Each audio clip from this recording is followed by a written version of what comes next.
I'm going to go ahead and introduce Antonio Treverton right now for our main presentation tonight.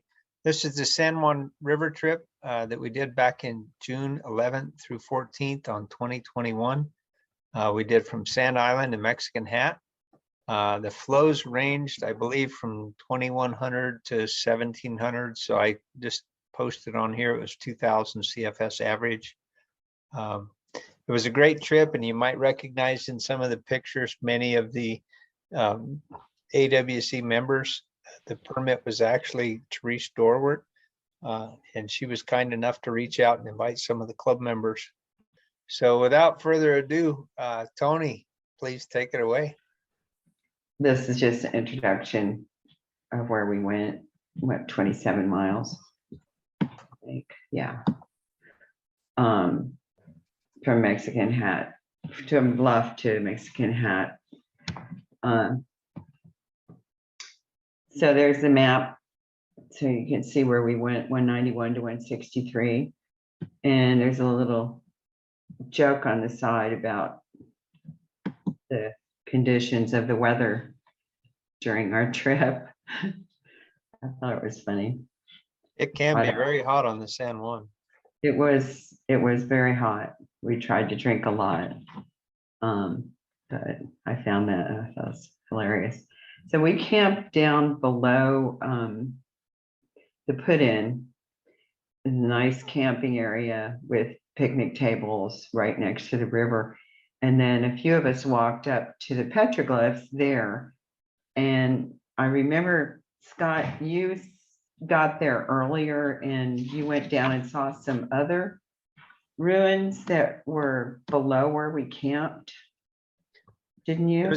There was actually a few more upstream that we looked at, and there's some downstream right next to the parking area, the campground area. So it's well worth the time to spend a couple hours going around and exploring that area at Sand Island. These are east of the check-in site. There's a trail back there, and it's marked Upper Sand Island Rock Art Recordings. Apparently, they had people come out and do sketches of all of them, not only just photographs, but measurements and sketching them so that there will be a record of them. And we saw a number of styles, the linear, Glen Canyon, the basket maker style, Navajo, and the Ute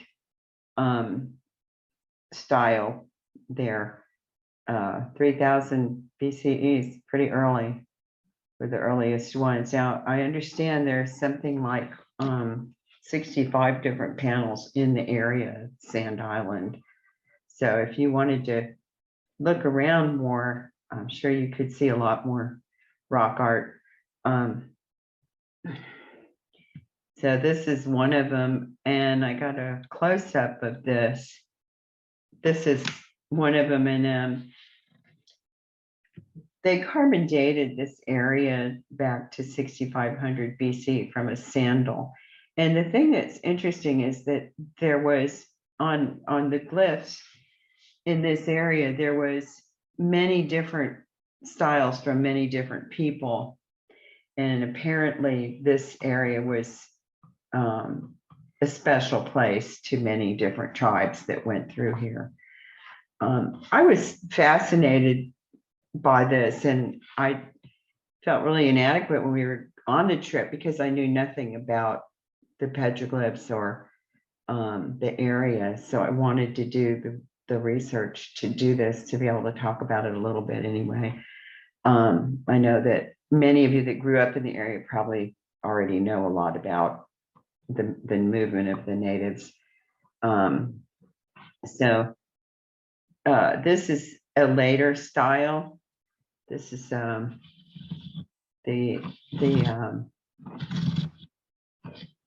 Navajos or Ute style that was done, and I thought it was pretty early, but it's not. And you can see them riding on mountain goats, which is quite funny. This is the linear style over on your left. And then this slide, I was looking for a better one, but it was supposedly there's 2 mammoths in there. Can you see my cursor here? I don't know if you can see, but Yeah, we can see it. there's 2 mammoths there. And this style, very different than the other ones we just saw. The linear style, very early style. So, oops. This one I thought was really interesting because it shows mammals copulating one on top of the other. And these look sort of like horses, but they could be goats. The horses, you know, didn't come until the Spaniards came. I found out that there was a horse in the Americas, but it was extinct when the people came there. This hole would be for a post to go in to hold up a roof to a dwelling or whatever other reason they might want to hold something up. Oops. Ooh, this one got small. I'm really sorry. But you could see on this one, there's a horse here. So this would have been a lot later. And 2 people vaguely scratched in there. We didn't have very good light when we were there. And a few of the slides I've picked out other ones off the internet. This was the most intriguing one with the dancing little people there. And these figures are square-ish, and one of them looks male. Maybe there's the penis hanging down. And then this one could be a female figure with a baby coming out. But these little dancing people here are spirits that often accompany these figures from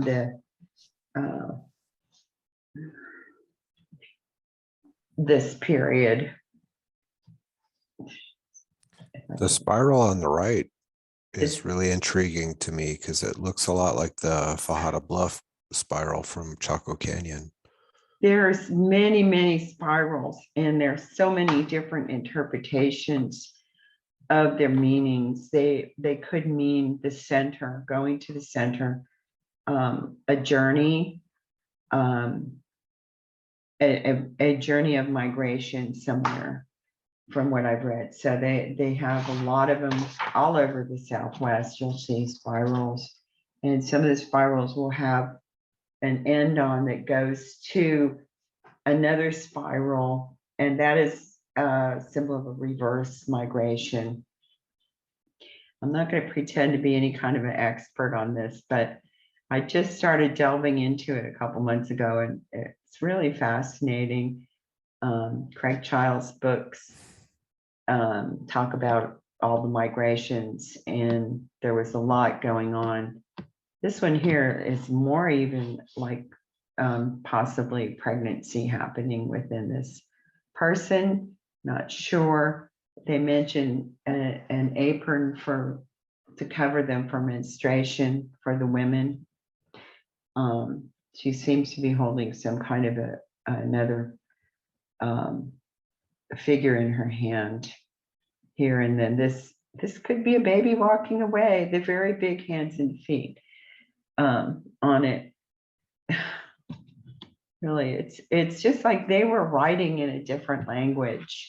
And we had a picture of this, but I found a better illustration online, so I put it on top of it, and you can see the light really blew this out. The deer here, or mountain goats, or elk. They have very long horns. And then there's another bunch of spirals down here at the bottom. And like I said, that from what I've read, the spirals can indicate many, many different things. So we went back and we camped that night right by the river. It was really beautiful. It was hot, but it was tolerable. And we saw some wild donkeys across the river from us. And the next day we had, because this was an organized group trip, it was really wonderful because everybody who came just brought one meal. So we were all assigned a meal at a different time and during the trip. And it worked out really well, except we had way too much food, but we had a lot of really good food too. That was our first lunch. And then this is packing up to get launched. You have the purple Barney raft that we called it. And then there's Mary and Dave over there loading their raft. Then we had to take the cars all the way down to Mexican Hat to drop them off. And that was an intriguing drive because it was kind of seeing what we were going to see on the river, but from a different viewpoint. The stratification of the earth just really intrigued me. And I took this just off my camera on Google Earth, Google Maps. And the thing that was really interesting to me on the trip was this Combe Ridge that runs 80 miles. That's just fascinating how that happened. It's an uplift and a monocline with the two pieces. There's an illustration of it later on, but we went to the Butler Wash first, which is around this area. We didn't go very far that day. And then I think it was 6.5 miles. We camped down here close to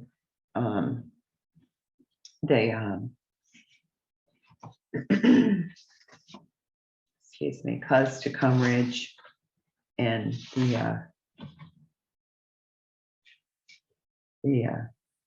monocline. But first we stopped. Let me see if I can go here. Yeah, our first night's camp was there at the River House Ruin, just upstream of that. There's a couple of different campsites there on River Right, and we had an excellent campsite there. That was good, but this is still driving on the way back and seeing the forms in the earth, just how this is just pushed up is amazing compared to anything I had seen previously. So here we are pushing off. There's Donna and Scott's IK and Scott's raft, red people, and there's Sherry and her Jackson kayak. And pushing off into the river. And the first thing we encountered right down the river was this huge rock. We had to turn and you kind of got pushed under it, or maybe we wanted to go under it because there was shade. And then when I was under it, I got the feeling like, I really don't want to be under this big piece of rock because what if it falls? Gave me a really claustrophobic feeling, but you can see the beautiful staining here on the sides of it. And I'm sure if the natives, if the ancients were around, they might have carved into that too. There's Scott's raft under it. And here's another picture where you can see how much it leans over. And then there was a line on it. And I guess the water level could be higher there, but it was very interesting that the rock underneath here was a slightly bluish color compared to the red above it and the dark staining above that. So that was the first thrill to me. And there's another picture of somebody under it. I guess it's Dave. Teresa's Dave. And then Tom was in his canoe too. He paddled his canoe all the way. We ran into some wild horses, or maybe they weren't wild. They might have been just on somebody's land that we were passing by. It's a lot of really different, huge landforms here that are just intriguing to see. The staining on them looks like paintings themselves, very abstract paintings. Here's one I particularly like, the way this fell apart from the other piece.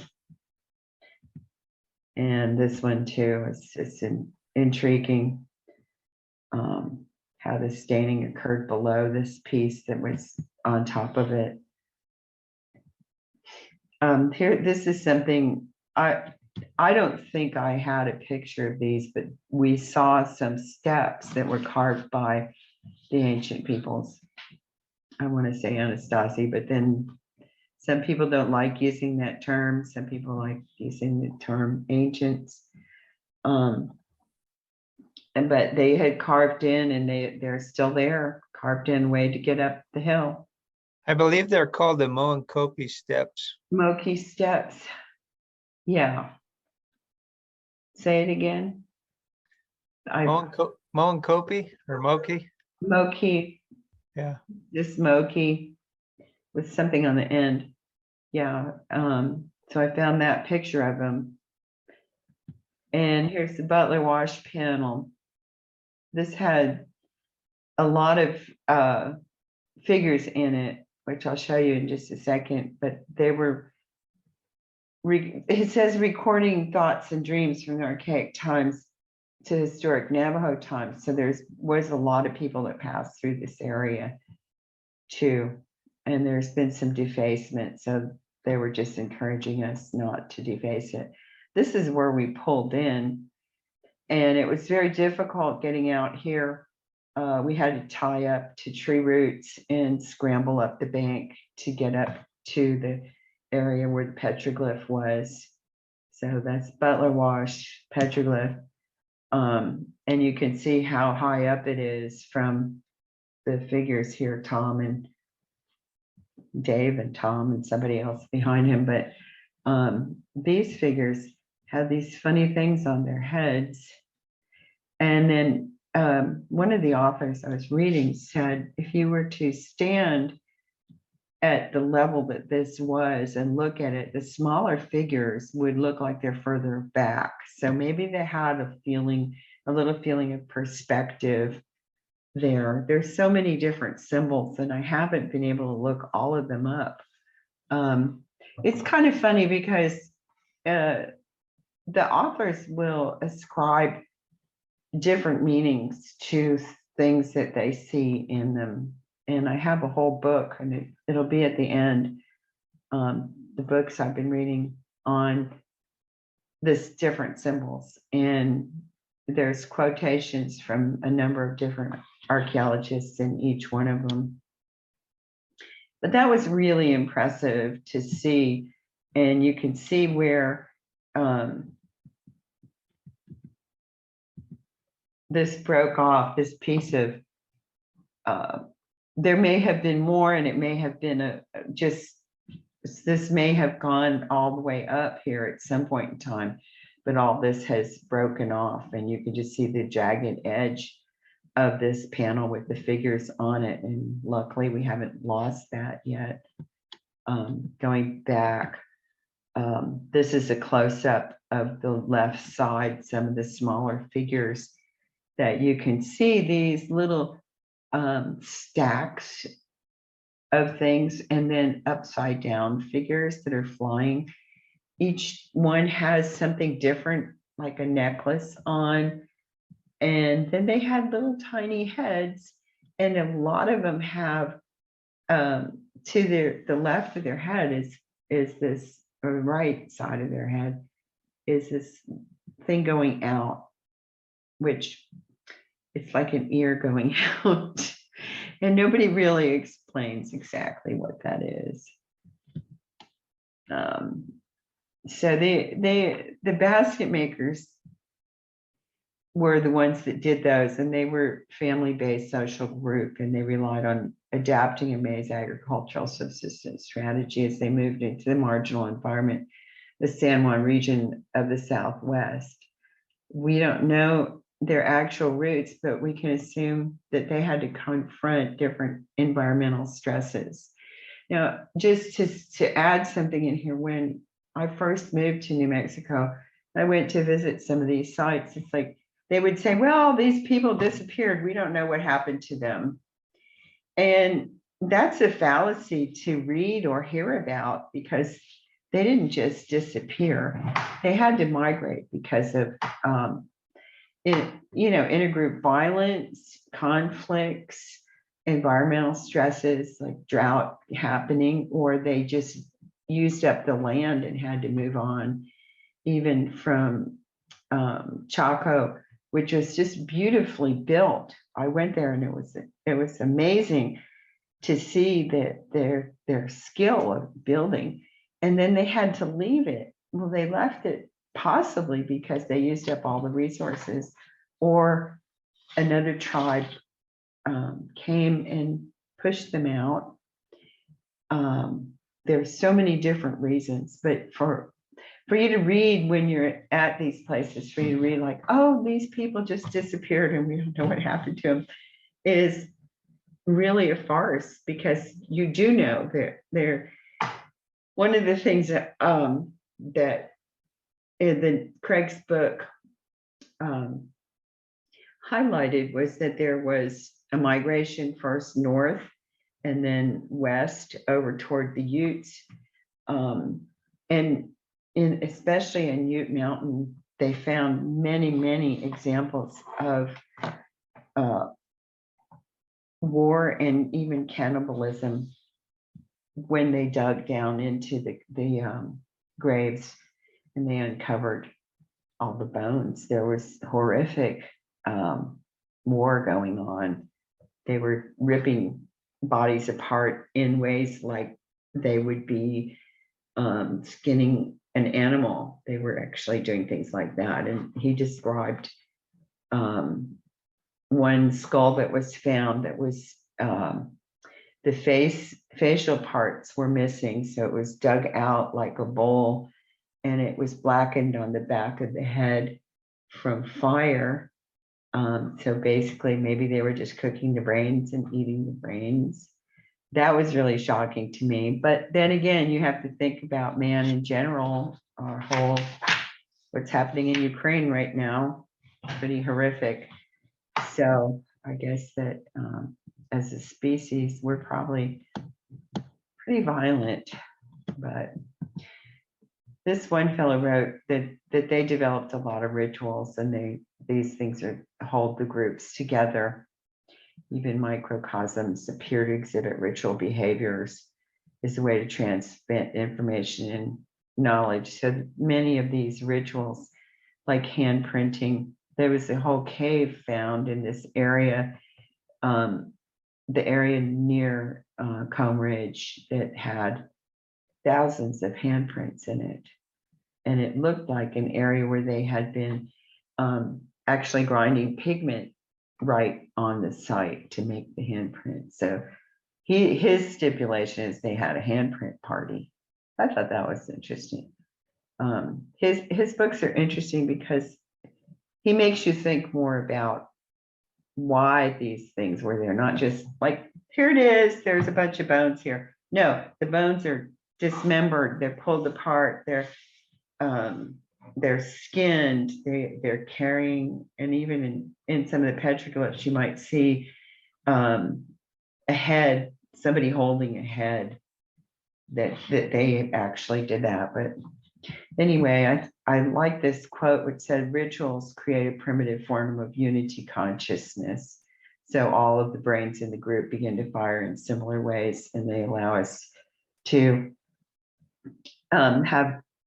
lose the distinction between self and others and feel intense oneness or connection to everything. And that speaks to me in terms of kayaking. As a society, when we go out and we kayak, we form a group and we have cohesion because we all know what we're supposed to do, and we watch out for each other, and we feel the oneness of a group and a connection. So I guess that is really just a human thing that's existed down through the ages, is forming a group and having a oneness and a connection with other people. They had that too. There's that picture again.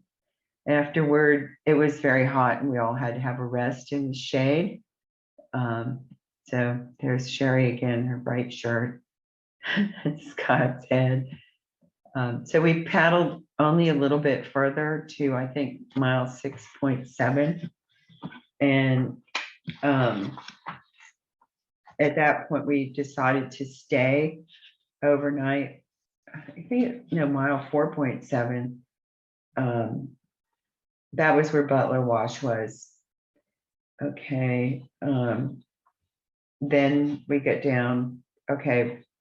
5.7 is where we found our camp for the next 2 nights and decided to stay there because people wanted to go and explore the ruins, of course. So that was a nice campsite. It had a lot of space for everybody to spread out and a good space for a kitchen. We got to witness something unusual there, and that is the little bugs that they're using to help eliminate some of the trees that are invasive. We saw them scrambling from one part to another. Yeah, that's the tamarask beetle Tamarask. that they introduced on the Colorado River, and they're spreading across the Southwest, trying to eradicate some of that invasive tamarask.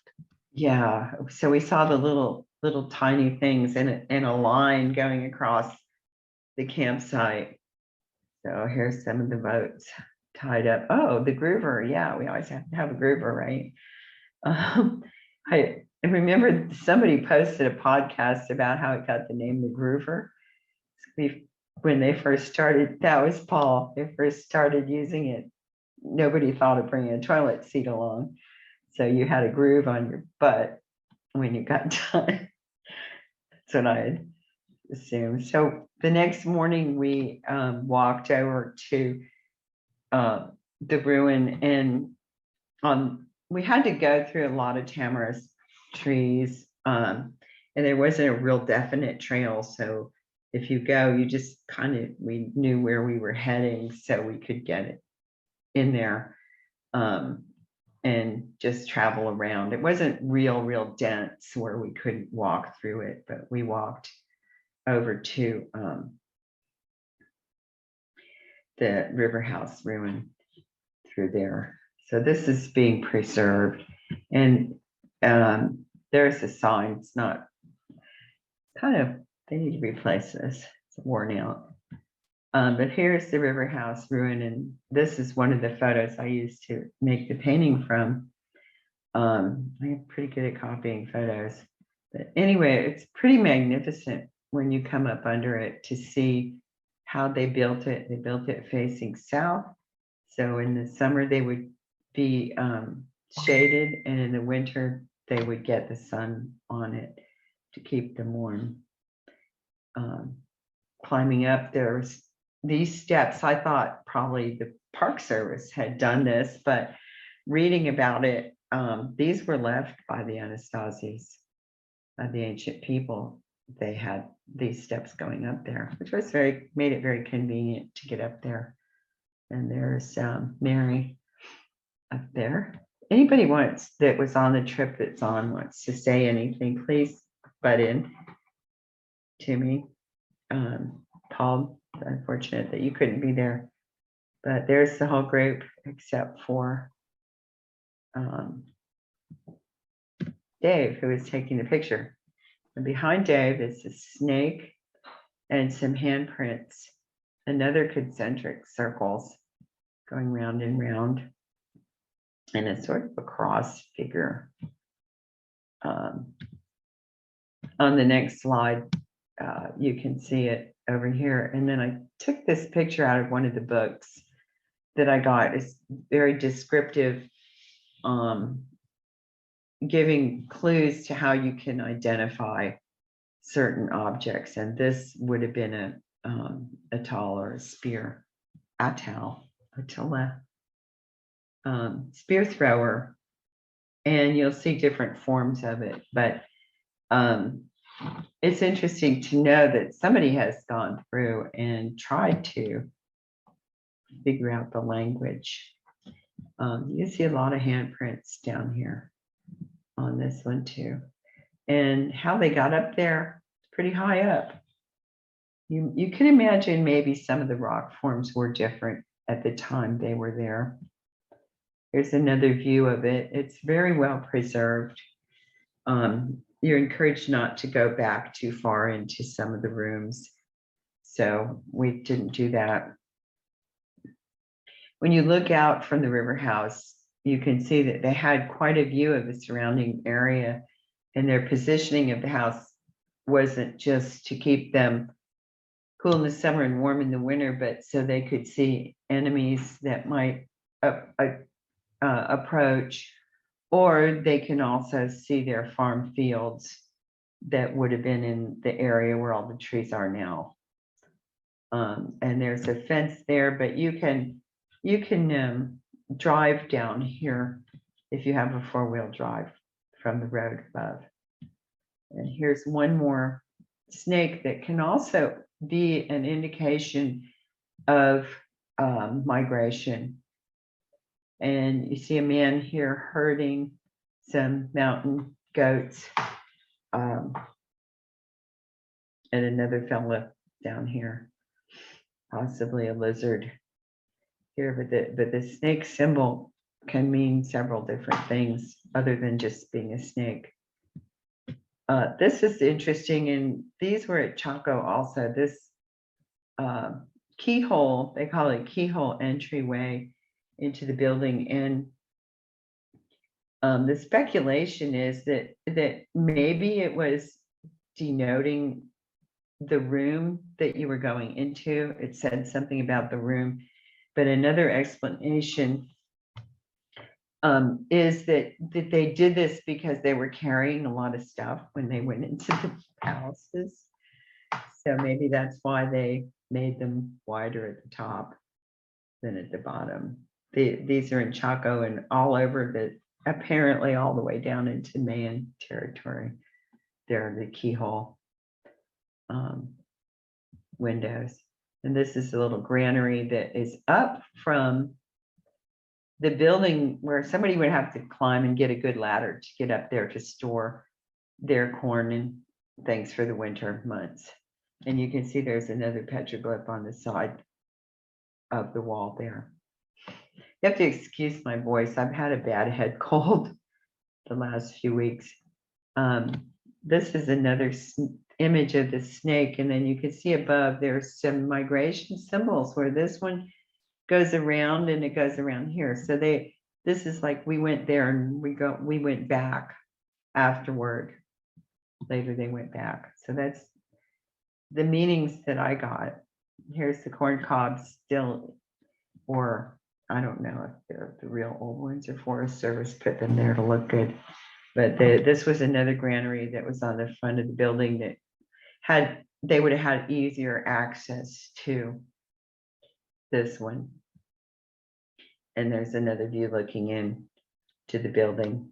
And you know, probably from reading that most of these structures were covered with a layer of mud that has been worn off through the ages of the rain.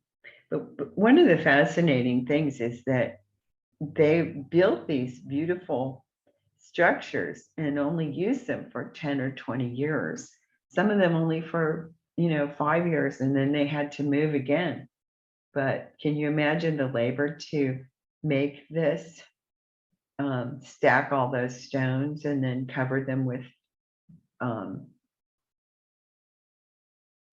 I don't know why I can't think of the word right now.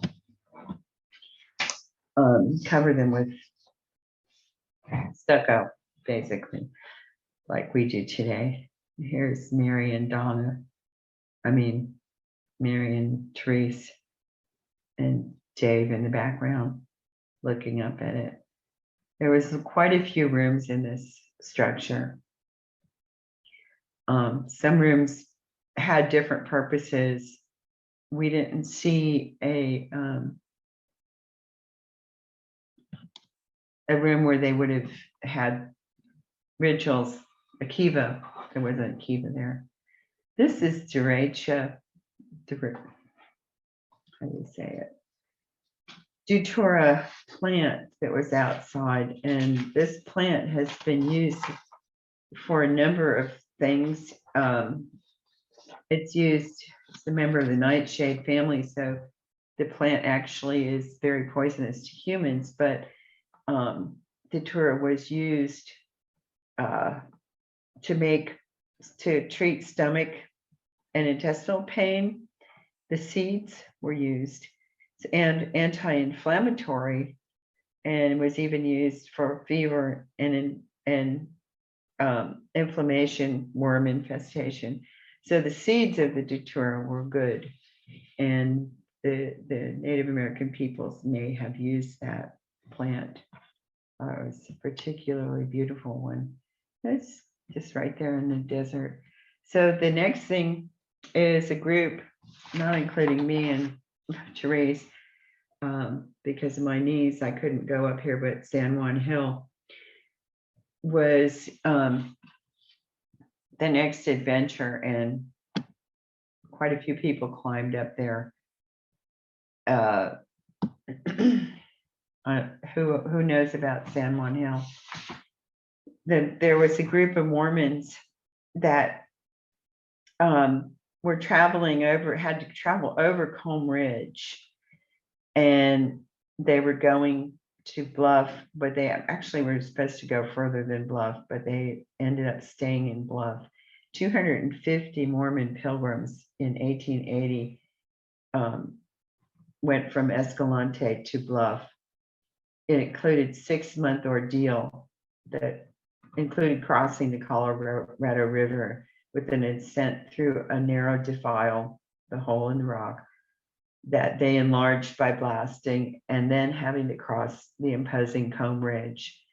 So they were originally aimed for Montezuma Creek, but gave up in what's known as Bluff. Most of the group left to hike up. So our group hiked up San Juan Hill, and they got to see there's one person hiking up. You could see how it is. Pretty treacherous climb. And this is looking out from the climb up. And Donna, you said you knew what that rock was called? That pokey rock has a name. I think it's the mule's ear. Mule's ear. The river actually passes right under it, so there might be some better pictures of it available. I didn't see any others. There might be, if you looked, kind of funny point there. And you can see down below the river lined with green, and there's a group getting some shade at the top of their climb up there. Scott looks like he's eating something.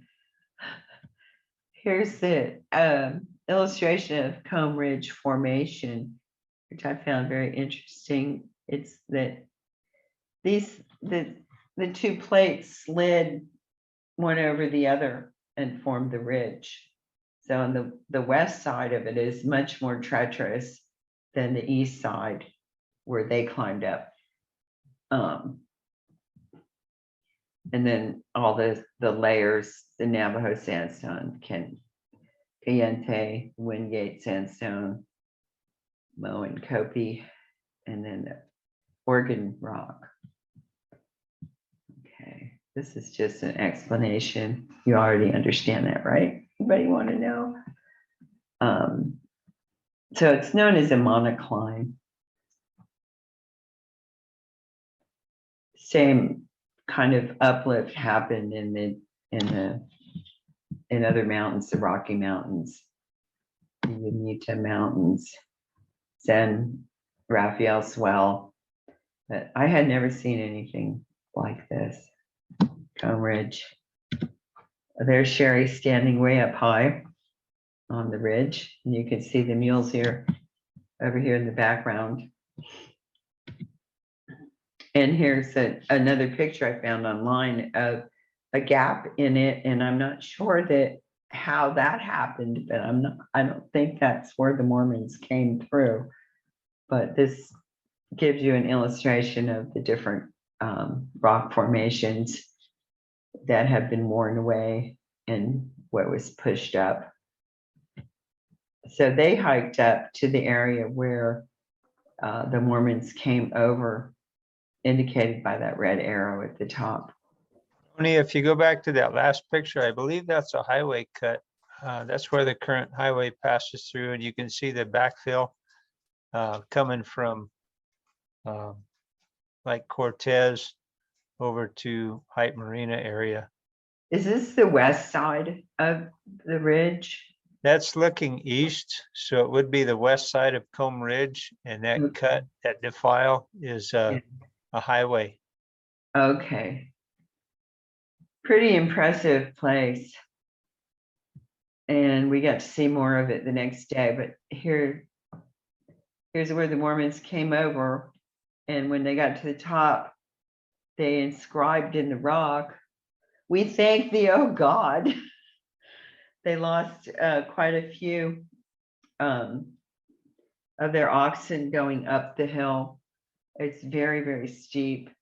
One description was that the oxen's knees were bloodied. They had 8 or 9 of them hooked up to each load to be able to pull it up over the hill, and some of them died on the way too. So it was quite an undertaking for them to do this trip. And there's Mary and Dave with the same ear rock in the background. And why are they leaning like this? Scott? Mary? I think everybody just posed trying to show the contour of the lands. Just to the left of that, up there in the shady areas, is where we actually stopped and took a break and had Mhm. lunch and overlooked the area. But the actual trail goes just over the people to the right, beyond that, in a long Comb Ridge to another access point. So you came down on the left side? No, to the left is just a four-wheel drive road from the highway down to the San Juan River House. On the right side, just above their heads, is where the trail would have continued, where the Mormons came along the Comb Ridge and then went down that Comb Ridge trail down to the bottom right.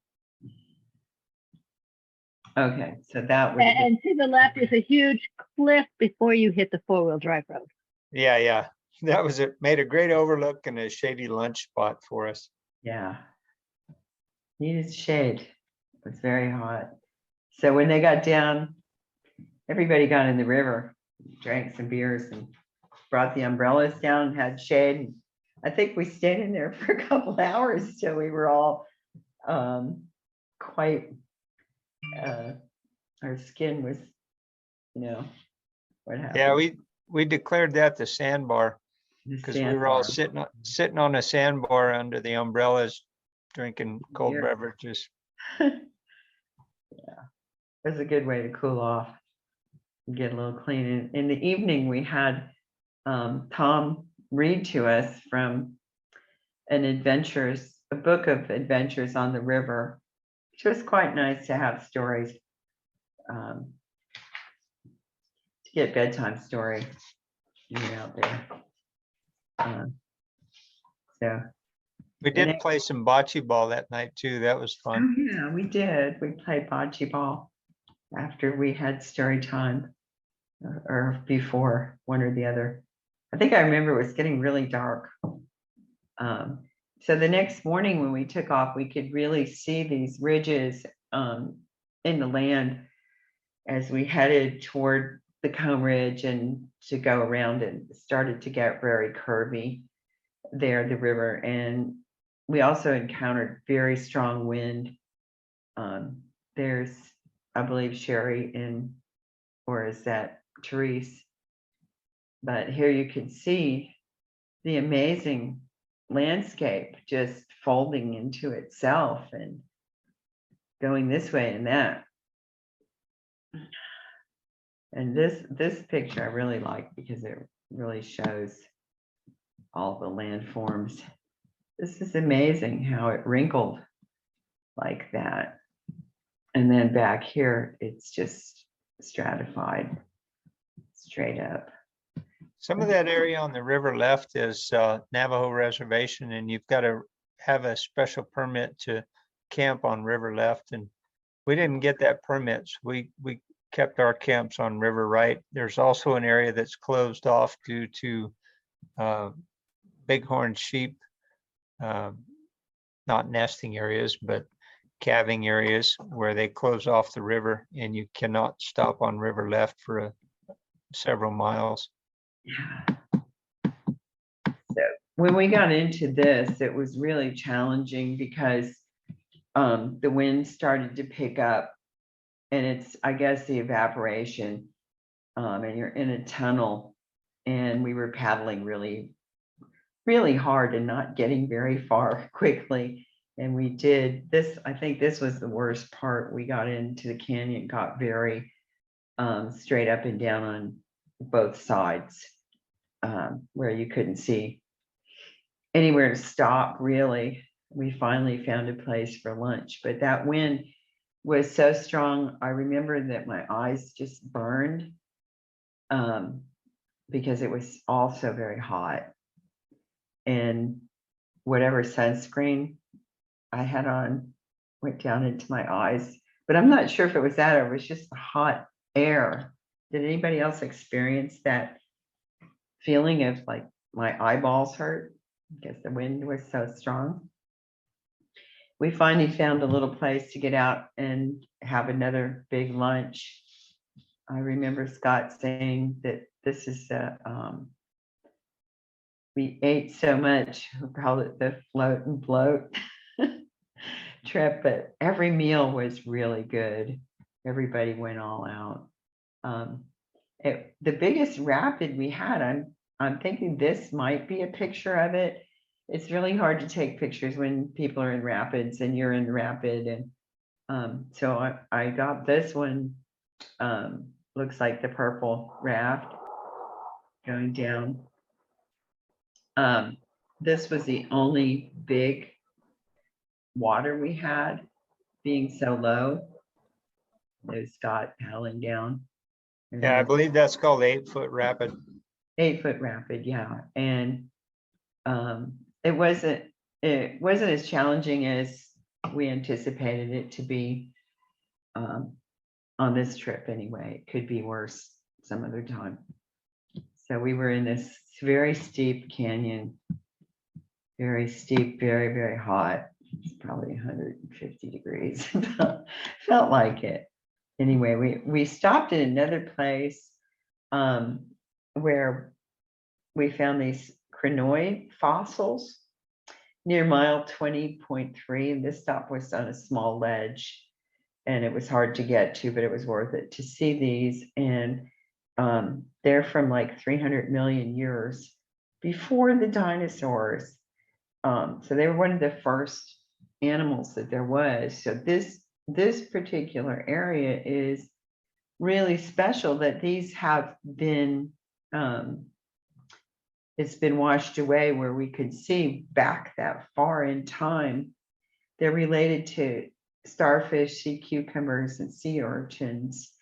So that's a quite unique stop on this part of the river. And this, I found this picture of what a whole one would look like, but we saw only pieces. Try to point with my finger like this section here, and maybe a few more little sections of it. But that's pretty significant, 300 million years before the dinosaurs. Yeah, beginning of time, beginning of life. Then we decided to camp at mile 20.3. This was known as the ledge camp previously. It's now known as the rock fall camp because of what happened during the night. But we didn't want to go any closer. Scott warned us that if we went to the next camp, there would probably be a lot of other people there and maybe it would be trashed too. So we found this camp and it was pretty bare bones as far as not having any trees. And Scott and the other fellows set up sunshade for us to cook under, and this is after it started getting a little bit cooler. But this got a little crazy here. Dave and Therese brought a Mexican hat. So we had to bust it open. I don't remember who threw the final blow to it, but there was candy all over the place. And we had a Mexican dinner, which was awesome. And there's a picture of Dave. I'm sure he doesn't like, but he's eating some dip and chips there. And then we had Scott. It's getting a little crazy, and he walked out with this huge beard shirt on and orange pants. Gave us all a laugh there. That's about as dressed up as I get. I've never seen a shirt like that before or since. With a pitcher of beer that big on it, a mug of beer that big. And then here's us women doing our toast to the trip. Therese, Donna, Mary, Sherry, and I. We were all pretty worn out. Sherry got a good pick across from us while we ate dinner. At this spot, there was a lot of mountain goats that were collared. And I guess they're on Navajo reservation at this point. Scott, were they? But they were collared, and she got this good shot of this fellow, but there was 4 or 5 more. And they amused us because they were climbing around, and you just can't imagine how they can go up these steep cliffs that are almost vertical. Quite amusing to see. And then this is a good picture Sherry got of a lizard, spiny lizard looking lizard at that camp. But it was kind of treacherous because that night,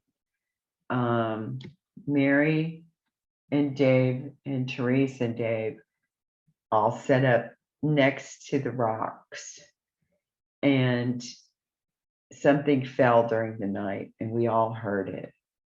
And that's a pretty scary thing. So maybe not to camp too close to the edge of a cliff. Also in that area, Antonio, was a road, an early exploration road that they had put in for oil exploration. And we walked that road for a short ways, but it extended all the way from Fossil Camp on down through this area. Where did we walk up to it? At our camp or at the fossil place? I walked part of it at both, but you could see it from Fossil Camp all the way down through this area. Yeah, it's amazing that somebody actually tried to put a road in there. I read a little bit about it. It was very treacherous, but they abandoned it since they used up whatever oil they found. So it never got quite developed. This is the next day. We were going and trying to keep in the shade again. The last day that's me, double hats and towel over my legs because I had shorts on, but I had to keep the sun off them. And there's the Mexican hat. We paddled all this way and we got to see it right above us, destination. And there's the Mexican hat positioned. People have actually climbed up on top of that. I don't know how safe it is, but I know people that have climbed on top of it. I don't think I'd want to risk that. What if it fell? Could fall.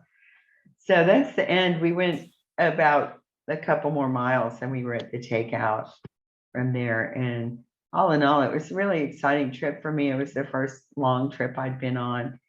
And I saw so many things that I became curious about. And then after I had my knee surgery this winter, I started delving into these books. And here's some of the things that I've been reading. Polly Scafsma, I'm not sure how to say her name, but Sure. rock art in New Mexico. She's very famous for her rock art exploration. She has several other books. Polly Shaftsma. Shaftsma, yeah. And then Alex Patterson devoted himself to recording the rock art symbols after he retired from another profession. And then I had a geology book, The Earth Through Time. And, you know, when you haven't studied a discipline, the vocabulary is a very big thing. And that was excellent. And then this TV program called How the Earth Was Made was very interesting. I've been studying art most of my life. And since I retired, I decided I wanted to learn other things. And this has really been fun to explore. And I know that I won't be any kind of an expert at any of this, but at least it's very interesting to learn about other people's. So this past weekend, Tony, I'd like to add, in addition to the books you've listed, I also have a handwritten, hand-drawn maps of previous Adobe Whitewater Club member Joe Butler that did a lot of trips on the San Juan River, and he was our local expert for that. So I do have access to that, a copy of that San Juan River trip guide by Joe Butler. If anybody's interested, you can reach out to me and I'll get you a copy of it. that would be interesting to read on this area. Yeah. Any of it is really interesting. I'm just enjoying learning about these people and how they migrated around and the wars they had with each other, and how different groups got together, and then they were, yeah, you know, it's sort of like today, well, we don't like immigrants. Well, you all have to move, even though you've built yourself a village, you're not going to be able to stay here, and we're going to kill you all. It's just, humanity is pretty bad. Anybody that was on a trip like to say anything or ask any questions? You did a great job, Tony. Thanks. I thought you really captured the trip well. Thank you. I did the best I could. Another book that might be of interest is written by Adolf Bandelier. Okay, yeah, I read about him.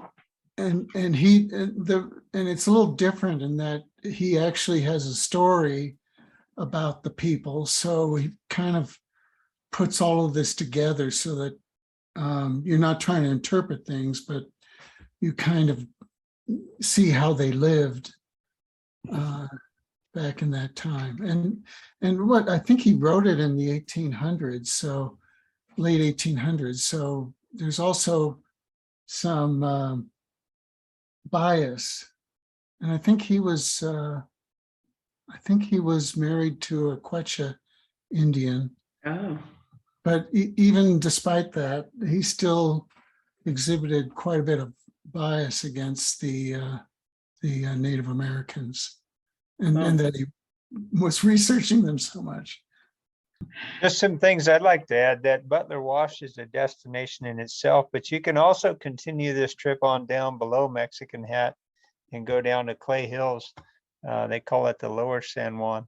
And if you happen to do that, not far below Mexican Hat, you can actually tie up your boats, walk up to the hotel, spend the night in a hotel room, and enjoy a nice hot tub and a shower. So it makes a nice break for that San Juan trip if you happen to be doing that on down through the goosenecks.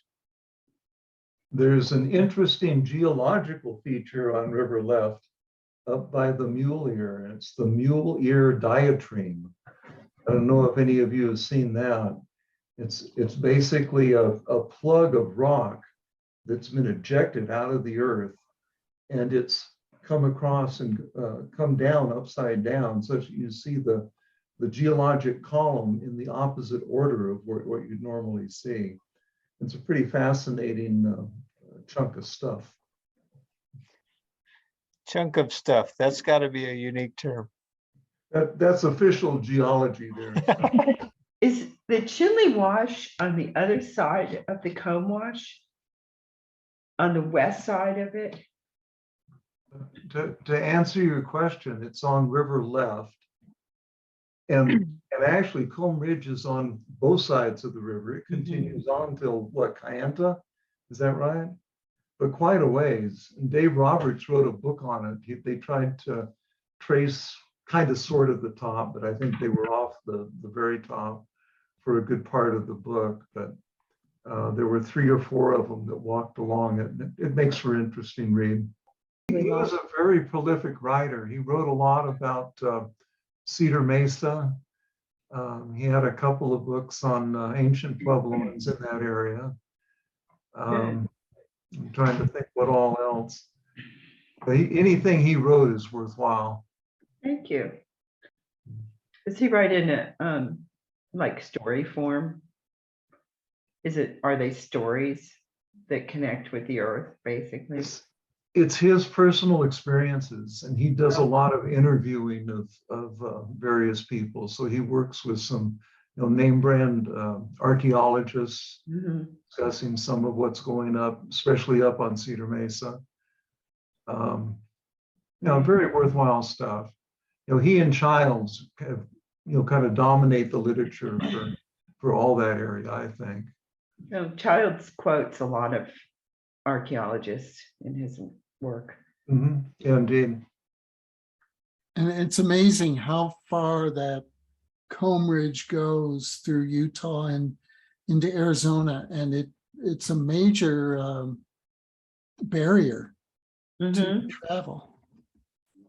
Definitely. It's very impressive that the earth just, well, I guess it went this way. Well, and the other thing is if you do the goosenecks, then that shuttle's a lot longer and you go up the Moki Dugway. And that's very interesting to see how they cut the road into the drive down it. Yeah. Yeah. that Moki Dugway is very close to Mexican Hat, and we've used that to access up to Bullfrog and other places. And Moki Dugway, especially if there's snow on the ground, which does happen, can be quite an experience. Well, I took 3 foreign exchange students up there hiking, backpacking, and we drove towards the Moki Dugway, and I asked them, where do you think the road's going to go? And then when we started climbing right up the cliff, they got out their phones and were videoing it. It's pretty impressive.